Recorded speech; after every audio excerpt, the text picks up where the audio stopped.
That's fantastic. I think with that happy note, we are ready to take questions from the audience. May I suggest that you raise your hands, and so that people with the mics, is someone handing over mics in the? Well, I think the organizers have pretty much left this to us. The last issue was very interesting. Ji.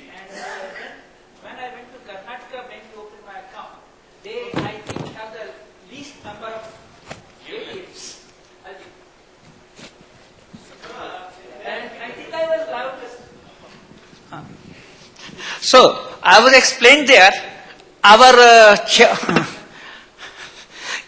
their CMD, they took a decision in the beginning itself, instead of opening our ATM, we will take the services of others. Because ATM charge, we are making a capital charge, besides operational charge. If we go to others' ATM and we pay, it's cheaper. And again he made it like a petrol. If I take my vehicle, I can take petrol from anywhere. It's liquidity. That's right. Now, my observation is, when I go in urban areas, of course, I am living in Delhi, at any market, I see 5 ATMs together. So, if we can decide in the beginning itself that we are going to have the interoperability and geolocations through IBA or whatever it is, can be decided between which bank is strong in which direction to having more machines. So probably that will give what was the purpose of interoperability, convenience to the customer, more convenience to the customer. So that's something which before starting can be planned in advance. It may take some time, but later on it will be beneficial. Thank you. Thank you. Thank you. I think that's a good comment. Yes, sir. Please introduce yourself, and also if you would. Sorry, I didn't introduce. Yes, please. So my name is O.P. Goyal. Yes. I'm retired from Institute of Information Technology. I think my division has been interacting with RBI in this field. Right. Hello, my name is Ramesh Varma from NIS Sparta Limited, a training organization part of Reliance ADA Group. I've been looking at this whole area of rural development and financial inclusion for the last 4 or 5 years, and slowly getting involved with that exercise. But one of the things which is coming out quite clear is that financial inclusion, one of the barriers to financial inclusion is not just financial literacy. It's actually literacy first. And then within literacy, if you are able to give, let's say, some life skills to say, how do you manage your skills? How do you manage yourselves? Then you decide on which type of financial literacy is going to be useful to you. So there is very little which is being done. We have lots of programs which are talked about World Literacy Program or the National Literacy Program. But unless we attack that fundamental thing, and unless we make that part of some of the approaches which we are taking to, let us say, NREGA or other such programs, because people will not come out of the debt trap, unless we are able to guide them how to manage themselves first. So that is fundamental, and my suggestion to the government, unfortunately no representative here, but also to you people is, when you think about this, if we can put small inputs in terms of giving basic literacy on life skills to people, it would help a lot in terms of bringing financial inclusion. Thank you. Thank you. Madam at the back.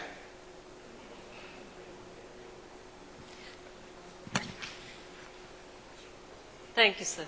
My name is Ramni Kaul, and first off, I say thank you to all of you. It has been very encouraging and very insightful session.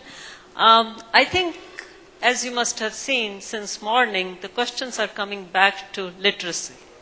And literacy is something at the heart of such gatherings, I think, should be. My question here to all these financial experts is, what are the mechanisms for hedging against predatory lending or incentive just to run up that card? Because, now they have suddenly this God-given power to use this card, and we have seen with financial meltdown what happened to even the literate people. So we are saying we are igniting a lot of fire, and I don't see much being talked about how do we awaken this kind of dead force which has so much energy and so much heat, but we have not given them enough fuel to be self-sufficient. I think it goes back to I do have to make a comment, please, thank you for your patience. I have to make a comment that we have failed to include anybody from all these agricultural so-called prestigious institutions. There was a time when all this planning commission and yojanas were to create these agricultural institutions, such as Pusa Institute, which is just in the vicinity, all other agricultural institutes. They had extension departments.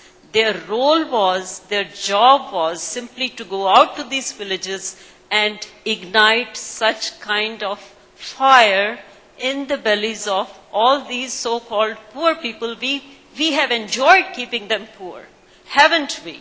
And I'm sorry none of the government representatives are here, but coming as a toxicologist, working for the agriculture, working for biomedical, going internationally all around the world and having business education, I'm appalled that we have not included in these prestigious panels all our so-called professors who are still teaching the old way. They are still not using data the way the knowledge information or knowledge management will suffice or help these labs to do something later for these poor people. So I think my comment is, sir, can we please have somebody from these educational elite institutions who are funded by the government and our people are getting no benefit out of it? Thank you. Well, we certainly, I hope people from CII have noted this for the future conference. I can see Madhu Pillai waving. So Madhu, the idea is to have people from agricultural institutions also here.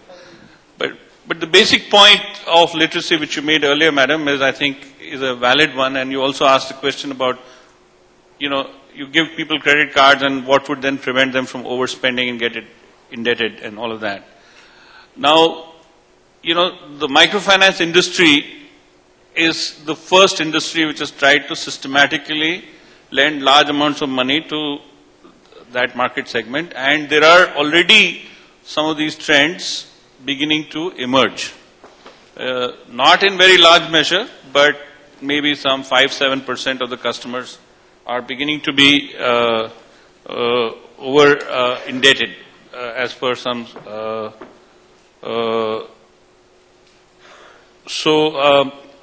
The answer is better vigilance, both by the regulator, but also self-regulatory organizations within the industry, because if we self-regulate, mutually self-regulate, then we are likely to have better customer practices and customer protection. Madam, I've been told by the organizers to wind up, so just one last question. Okay. My name is Sarah Duke, and I'm an independent research and evaluation consultant, and I wanted to commend you for focusing and opening on savings. I think particularly for poor women, who are 70% of the world's poor are women, savings are critical and vital. They are the savers of the households, and they are the ones saving for the children's education, saving for the health issues, everything. So on that note, I think more accessibility and helping them with managing their finances of the household. Secondly, I wanted to ask Mr. Sunny a question regarding the point of purchase machines. Even if you lower the cost of the machine to 1,000 rupees, the monthly transaction maintenance cost can be 8 to 10%. So if we're looking at the small shopkeeper in the village, micro-entrepreneur, you can give them the machine for 1,000 rupees, but are they going to be willing and able to pay the 8 to 10% back office processing fee, transaction fees, and things of that nature? So how do you lower that part of the cost of those machines? Actually, Hemant had made that point, so may I ask him to answer that? About the point. We had done some pilots on total payments through mobiles. There the cost of payment transaction was bought below a rupee. The issue is of regulation. Mobiles are regulated by TRAI, financial payments are regulated by Reserve Bank of India.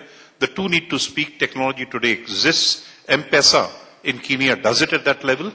And there, our endeavor was whether a purchase of a cigarette at a pawn shop can be done through this card with around 8 to 10% financial cost. It is possible. Technically, it's possible.